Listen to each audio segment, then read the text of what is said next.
புதுசான்னு சொல்றாரு தம்பி. இதுல என்ன புதுசு இருக்கு? இதுல என்ன? ஏற்கனவே நீங்க ஆட்சியில 1000 கொடுத்தீங்க மகளிருக்கு, கூட 1000 கொடுத்தீங்க. 10 லட்சம் கோடி கடன் 15 லட்சமா ஆகும், 15 லட்சம் கோடி ஆகும். இப்ப ஆண்களுக்கு இலவசம். இலவச பேருந்து நாங்க கேட்டோமா சொல்லுங்க. ஏற்கனவே 1 லட்சம் கோடி இழப்புல போகுது. இப்ப இலவசமா கொடுக்குற காசை எங்க இருந்து எடுப்பிய? எங்க இருந்து? இதெல்லாம் நல்ல திட்டமா நஷ்டமா?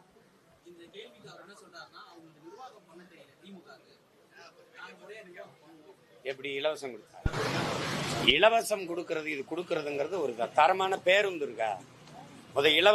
இலவசமா நீங்க பேருந்துல பயணிக்கலாங்கிறீங்க, அது பேருந்தா? அதுல நீங்களும் உங்க குடும்பமும் போவீங்களா? கேள்விக்கு பதில் சொல்லுங்க. பேருந்தா அது? நீங்க பாக்குறது இல்லையா?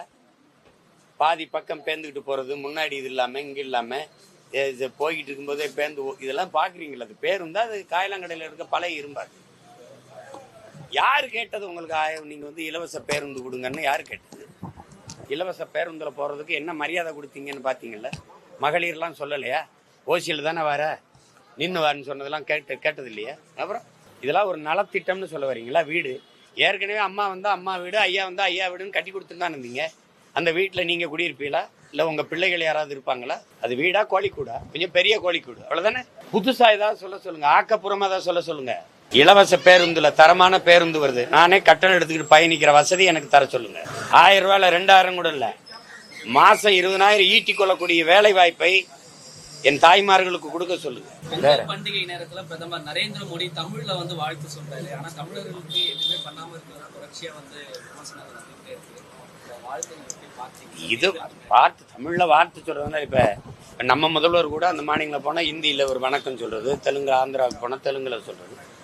அந்த மக்களின் மொழியில ஒரு வணக்கம் நன்றி எல்லாம் சொல்லி கத்துக்கிறதா? இந்திரா காந்தி எல்லாரும் பேசுறதானே தம்பி, எல்லாரும் பேசுறதா. அம்மையார் இந்திரா காந்தி வரும்போதோ, ஐயா ராஜீவ் காந்தி, ராகுல் காந்தி வரும்போதெல்லாம் இதை பேசுறதா. அதனாலே நமக்கு நல்லது நடந்துரும் இருக்குமா? கோழிக்கு இறை போடும்போது கோழி மொழியில தான் பேசுங்க. பக் பக் பக் பக்னு நம்ம ஆள் அது இறதிங்க வரும். அடுத்த அரை மணி நேரத்தில் குழம்பு சட்டியில கொதிச்சுக்கிட்டு இருக்கும். அது மாதிரி நம்ம மொழியில பேசுறதெல்லாம் நம்ம ஆளு, நமக்கான ஆளுன்னு நம்ம நினைக்கிறது தவறு.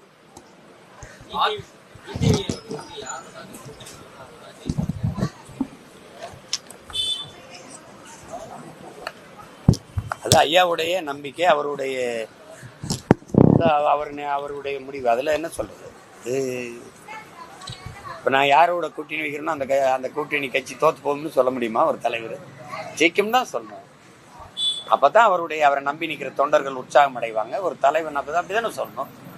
அதான் அவருடைய கருத்தை. அதை நம்ம நான் போய் பேசிட்டு வந்து ஆட்சி அதிகாரத்தில் பங்கு அப்படின்ற கோரிக்கை இந்த சட்டமன்ற தேர்தலில் மிக அதிகமா பேசப்பட்டு வருது. யாரு ஆட்சி அதிகாரத்துல பங்குன்னு சொல்றது? இல்ல, ஆட்சி அதிகாரத்துல பங்குன்னு சொல்றது யாரு? காங்கிரஸ் கேக்குறாங்க. திமுக அலைன்ஸ்ல இருக்கிறாங்க. அதிகமா பேசப்படுது. அது தெரியல. ஆட்சி அதிகாரத்தில் பங்குன்னா உங்க கொடுக்கறதும் கொடுக்காதும் அவங்க கூட்டணியில் இருக்கிற கட்சி தலைமைகள் எடுக்க வேண்டிய முடிவு. அதில் நம்ம போய் கருத்து சொல்ல முடியாதுல்ல. இன்னைக்கு டெல்லியில மீட்டிங் போகுது சார். அதான் இந்த தேர்தல் எப்படி இருக்கும் நீங்க கணிக்கிறீங்க சார்? ஏன்னா உங்களுடைய நிலைப்பாடு ஆட்சி முறையில் மாற்றம் வேண்டும் நீங்க சொல்றீங்க. நான் சொல்றதுன்னு இல்ல, உங்களுக்கு அது ஏற்புடையதா இருக்கா இல்லையான்னு. ஏன்னா இங்க ஆள் மாறுது, ஆட்சி மாறுது, ஆனா எந்த இதுவுமே மாறல. அப்படி இருக்கு. இங்கேயும் ஊழல் இருக்கு, இங்கேயும் ஊழல் இருக்கு, கமிஷன் இங்கேயும் கமிஷன், இங்கேயும் சாராய கடை இருக்கு, இங்கேயும் சாராய கடை, இங்கேயும் மின் தட்டுப்பாடு, இங்கேயும் தட்டுப்பாடு, சரியில்லாத சாலை, இங்கே உங்களுக்கு புரியுது, சரியான போக்குவரத்து இல்லை, இங்கேயும் கல்வி தரம் உயர்த்தப்படலை, மருத்துவ தரம் உயர்த்தப்படலை. யாருக்கு விட முடியலனாலும் தனியார் மருத்துவமனைக்கு போவாங்க, யார் பிள்ளைகளையும் தனியார் பள்ளியில் தான் படிக்கும். ஏன்னா தரம் உயர்த்தப்படலை. அப்ப இதுல எந்த மாறுதலும் வரல. ஆட்சி முறையில மாறணும் தம்பி. இப்ப நீங்க ஊழல் செஞ்சிட்டீங்க, லஞ்சம் பெற்றுட்டீங்கன்னா பணியிட மாற்றம், பணியிட நீக்கம் இல்லை, பணி நீக்கம். அப்பதான் அது கட்டுக்குள்ள வரும், அப்பதான் சரியா வரும்.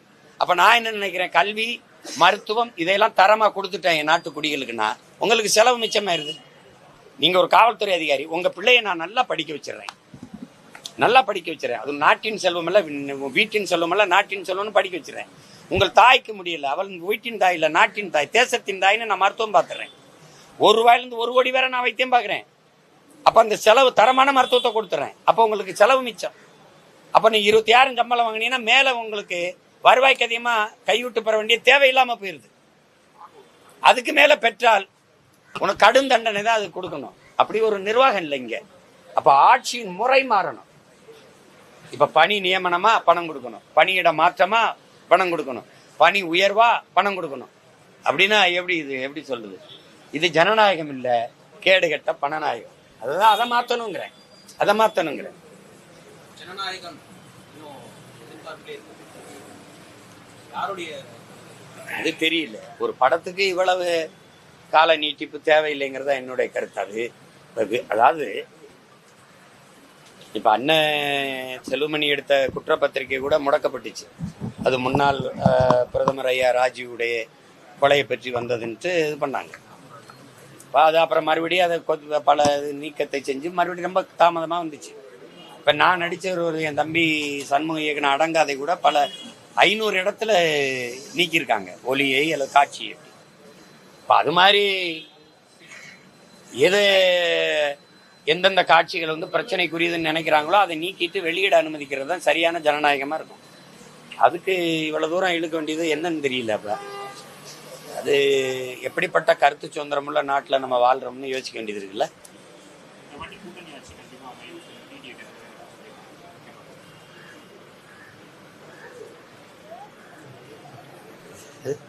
நான் என்ன சொல்றது?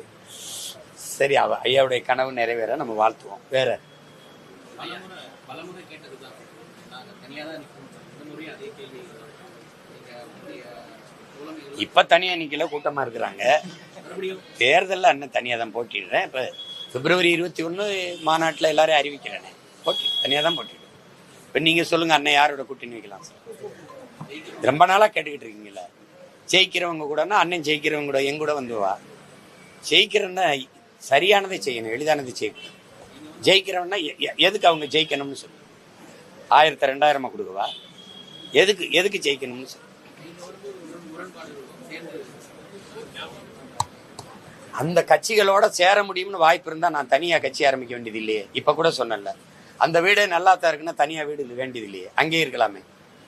அப்ப தனியா நான் ஒரு கட்சியை வச்சிருக்கேன்னா என்னுடைய கொள்கை, என் நிலைப்பாடு வேற, தனித்து. அதனால என் பாதை வேற. என் பாதை சொர்க்கத்துக்கு கூட்டிட்டு போகுது என் மக்களை. அது பன்னெடுங்காலமா நரகத்துல வச்சு அழுத்துது என் மக்களை. அதனால அங்க நான் போக முடியாது. வராம எப்படி இருக்கும் தம்பி? இது எப்படி இருக்கும்? 1 விழுக்காடு 2 விழுக்காடு வாக்கு வச்சிருக்கவங்களுக்கு இவ்வளவு வாய்ப்புகளும் சீட்டும் நோட்டும் பேரம் பேசப்படும் போது எனக்கு பேசியிருக்க மாட்டாங்கன்னு எப்படி நம்புறீங்க? நான் அதை விரும்பல, அதை செய்ய மாட்டேன், அந்த தவறை செய்ய மாட்டேன். படிப்பறிவிலும் மேலானது பட்டறிவுங்கிற நோக்கத்தை கொண்டவன், நான் கொள்கையை கொண்டவன்.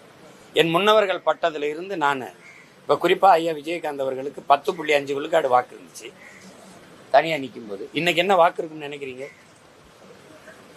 காரணம் இங்கே கூட்டணி வச்சதுனால குறையுது. நம்பிக்கையை இழக்கிறோம், தனித்துவத்தை இழக்கிறோம். அதை நான் இழக்கக்கூடாதுன்னு நினைக்கிறேன். அது வெறும் தேர்தல் அறிக்கை தானே, புதுசா ஒன்றும் இல்லையே. இந்த 1000 ரூபாய் கொடுத்ததுல கூட 1000 கொடுக்கறதுங்கிற ஒரு அறிக்கை இல்லை. அது ஒரு அறிவிப்பு. ஆனால் அண்ணன் தேர்தல் அறிக்கை கொடுக்கல, எலெக்ஷன் மேனிஃபெஸ்டோ இல்லை. ஆட்சி எப்படி நடக்கும், எப்படி நடத்தணும்னு ஒரு எப்படி சொல்றது, பைபிள் பகவத்கீதை குர்ஆன் மாதிரி ஒரு அப்படி கொடுக்குறேன். அது ஒரு இது ஒரு இது மாதிரி கொடுக்குறேன். நான் இல்லைனாலும் நீங்க ஆட்சி செய்யலாம். படிச்சு இந்த அண்ணன் சொல்லிட்டு சரியா தானே இருக்குது, இதை வச்சு ஆட்சி செய்யலாமே. கல்விக்கேற்ற வேலை, வேலைக்கேற்ற சம்பளம், அதை கொண்டு வாழ்கிற பெருமை மிக்க வாழ்வுங்கிறார். இலவசத்தை ஒழிப்போம். கையேந்தும் போது தன்மானத்தை இழக்கிறான். தமிழ் பேரினம் அவமதிக்கப்படுதுன்னு நினைக்கிறேன். இந்த இலவசம் வளர்ச்சி திட்டம் இல்லை, கவர்ச்சி திட்டம், வீழ்ச்சி திட்டம்ங்கிறேன். வளர்ச்சி திட்டம் இல்லைங்கிறேன். இலவசத்தால எந்த வளர்ச்சியும் காண முடியாது. இலவசத்துல இழக்கிற பணத்தை எங்கிருந்து ஈட்டுறாயின்னு கேட்டா பதில் ஒன்றை இருக்காது. இலவசம் பெற வேண்டிய ஏழ்மை வறுமையில் இல்லாம மக்களின் வாழ்க்கை தரத்தை உயர்த்தணும். அதுதான் கனவா இருக்க முடியும். அதுக்கான வழியை நான் சொல்றேன். அப்ப நீ அதுபடி ஆட்சி செய்யலாம். அதுதான் நான் கொடுக்க போறேன். 16ல கொடுத்தேன், 21ல கொடுத்தேன், இப்ப 26ல கொடுப்பேன். புத்தகமாகவும் கொடுப்பேன், இந்த மாதிரி காணொலி ஆவணமாகவும் போட்டு காட்டுவேன். என் ஆட்சியில பேருந்து எப்படி இருக்கு, என் ஆட்சியில பள்ளிக்கூடம் எப்படி இருக்கு, என் ஆட்சியில சாலை எப்படி இருக்கு, என் ஆட்சியில மின் உற்பத்தி விநியோகம் பகிர்ந்தளிப்பு எப்படி இருக்கு. அதை ஏன்னா நான் சொல்லும் போது உங்களுக்கு கற்பனைக்குள்ள ஓடலைன்னா நான் போட்டு காட்டுறேன். கொஞ்சம் பொறுமையா இருங்க, இன்னும் 1 மாசம் தான் இருக்கு. நன்றி.